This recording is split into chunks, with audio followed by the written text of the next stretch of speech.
My name's Sean Bidder. I work for a company called The Vinyl Factory. I'm the creative director here, and we're essentially a company that acts as a midpoint between art and music, in that we have an art gallery here based in Soho in central London, which is where I'm standing right now. We have a vinyl manufacturing plant, we make records, and we have a bespoke record label in which we bring together musicians and artists to create limited editions that are unique, that are special, that have something different about them. This is a good example of what we do at the Vinyl Factory. This is the coming together of music and art to present something as a kind of high-end collectible object. So this is available, or a format of this music is available on iTunes for probably about £6 or £7. This is something very, very different, as you can see. This is the Pet Shop Boys' most recent album, Yes, presented as an art object containing 11 records, which have all the album tracks on them with an exclusive instrumental version on the B-side, and an art print which has been signed by Neil and Chris from the band. So it's a very limited edition of 300 copies only, and it was retailed for £300.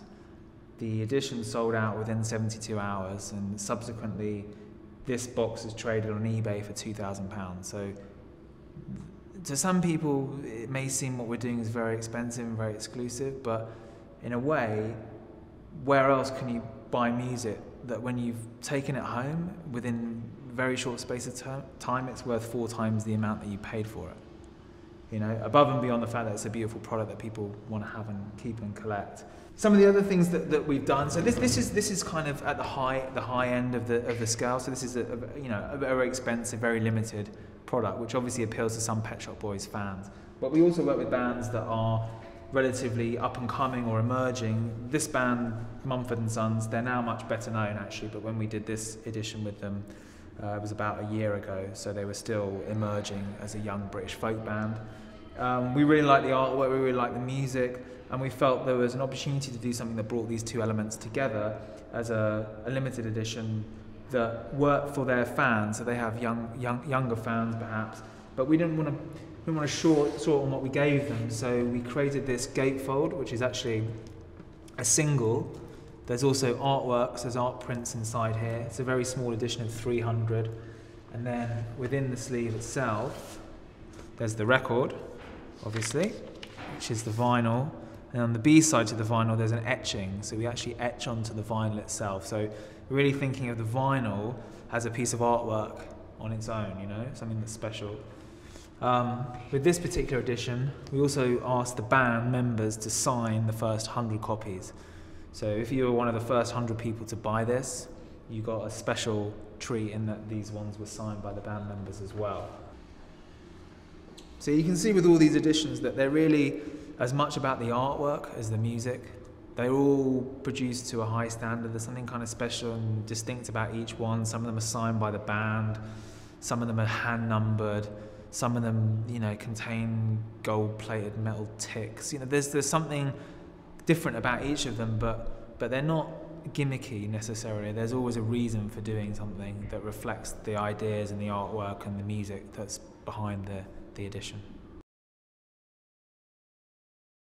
And I think it makes sense to do this now more than ever, actually, because now, just in very simple terms, a record itself, a physical record, just feels more special now than ever, because there is no need to listen to music on a physical format anymore. You can listen to a digital file for free or for very little money.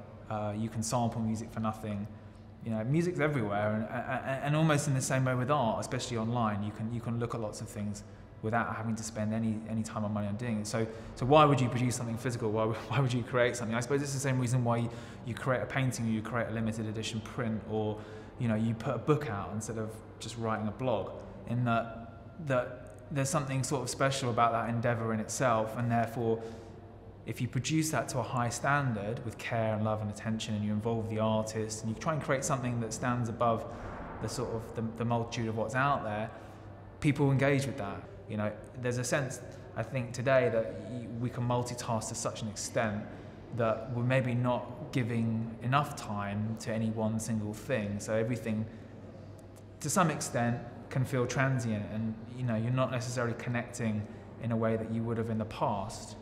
And I think the idea of having records as art or music as art encourages that, because when you go to a gallery or when you spend time reading a book, you're actually spending time thinking about that thing, or enjoying it, or questioning it in some way. And I think there is that sense around music amongst music fans, amongst people who are passionate about the art form or the particular artist, and so that's where we're at, really. I think. I think in the future, a lot of artists will choose to release their own music in their own way. And I think that as a company, we'll be there to support them and to give them a platform to be able to do that. There are thousands and hundreds of thousands of musicians and artists making music and involved in the creative arts. Only a very, very tiny percentage of them are global superstars, are pop stars. But within the other thousands, there are lots of people making very valid music and art, and there are fan bases of people who are buying that or are interested in going to see them perform live. And really, that's where we're at, I think, in a sense, in that we'll create limited edition physical products and put on performances and curate art shows with those artists and bands in a way that perhaps the major music industry won't.